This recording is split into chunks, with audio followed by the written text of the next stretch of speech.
મંગળવાર 10 માર્ચ 2026 ઉપલી મેળીનું મનન. ક્યાંય બેસવાની જગ્યા નથી. બાઇબલ વાંચન યોહાનનો પહેલો પત્ર 4થો અધ્યાય 7-12 કલમ વાંચીશું. વાલાઓ, આપણે એકબીજા પર પ્રેમ રાખીએ, કેમ કે દેવ પ્રેમથી છે, અને જે પ્રેમ કરે છે તે દરેક દેવથી જન્મેલો છે અને દેવને ઓળખે છે. જે પ્રેમ કરતો નથી તે દેવને ઓળખતો નથી, કેમ કે દેવ પ્રેમ છે. દેવે પોતાના એકના એક પુત્રને જગતમાં મોકલ્યો કે આપણે તેનાથી જીવીએ. એ પરથી આપણા પર દેવનો પ્રેમ પ્રગટ થયો. આપણે દેવ પર પ્રેમ રાખ્યો એમાં પ્રેમ નહીં, પણ તેણે આપણા પર પ્રેમ રાખ્યો અને પોતાના પુત્રને આપણા પાપનું પ્રાયશ્ચિત થવા માટે મોકલ્યો એમાં પ્રેમ છે. વાલાઓ, જો દેવે આપણા પર એવો પ્રેમ રાખ્યો તો આપણે પણ એકબીજા પર પ્રેમ રાખવો જોઈએ. કોઈએ દેવને કદી જોયા નથી.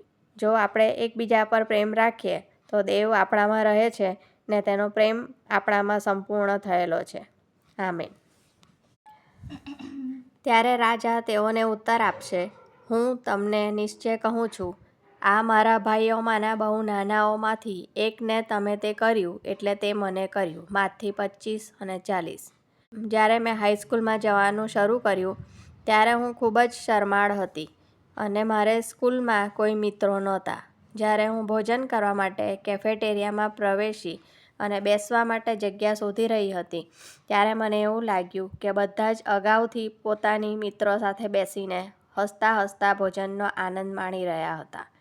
જ્યારે 2 વિદ્યાર્થીઓએ મને તેમની પાસે બેસવા માટે આવકારી ત્યારે મારે એકલા બેસવું નહીં પડે તે જાણીને મને રાહત થઈ. માયરા અને ટેરી તે બંને ખ્રિસ્તી હતા અને તેમણે મારા પર દયા દર્શાવી ને મારા માટે સ્કૂલનો તે દિવસ વધુ સારો બને તે માટે મદદ કરી. મેં અનુભવ્યું કે હું તેમના માટે જરૂરી છું અને મને તેમના ગ્રુપમાં સામેલ કરી, અને તેમણે જે રીતે મારા માટે ઈશ્વરનો પ્રેમ દર્શાવ્યો તે હું ક્યારેય ભૂલીશ નહીં.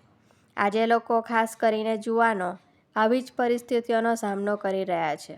જ્યારે આપણે કોઈને એકલા બેઠેલા જોઈએ ત્યારે આપણે તેની પાસે જઈએ અને તેના મિત્ર બનીને તેમનો આવકાર કરીએ અને ઈશ્વરના પ્રેમ અને ઈશ્વર તમારો સ્વીકાર કરે છે તેવું તેમને જણાવીએ.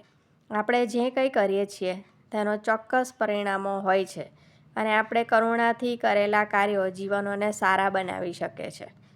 આજનો સુવિચાર: જેવી રીતે ઈશ્વરે મને આવકાર્યો છે તે રીતે હું બીજાઓને આવકારીશ અને પ્રેમ કરીશ. મધ્યસ્થી: જેઓ પોતે તજાયેલા છે અને એકાકીપણું અનુભવે છે તેઓ. પ્રાર્થના. વ્હાલા પિતા, અમને બીજાઓ માટે આશાનું કિરણ બનવામાં મદદ કરો. જેમ તમે અમારો સ્વીકાર કર્યો છે તેમ તેમનો પણ સ્વીકાર કરો. પ્રભુ ઈસુના નામમાં. આમેન. અમે તમારા પુત્રએ શીખવેલી પ્રાર્થના કરીએ છીએ. ઓ આકાશમાંના અમારા પિતા, તમારું નામ પવિત્ર મનાવો. તમારું રાજ્ય આવો. જેમ આકાશમાં તેમ પૃથ્વી પર તમારી ઈચ્છા પૂરી થાઓ. દિવસની અમારી રોટલી આજ અમને આપો, અને જેમ અમે અમારા ઋણીઓને માફ કર્યા છે તેમ તમે અમારા ઋણો અમને માફ કરો. અને અમને પરીક્ષણમાં ન લાવો, પણ ભૂંડાઈથી અમારો છૂટકો કરો. કેમ કે રાજ્ય તથા પરાક્રમ તથા મહિમા સર્વકાળ સુધી તમારા છે. પ્રભુ ઈસુના નામમાં. આમેન.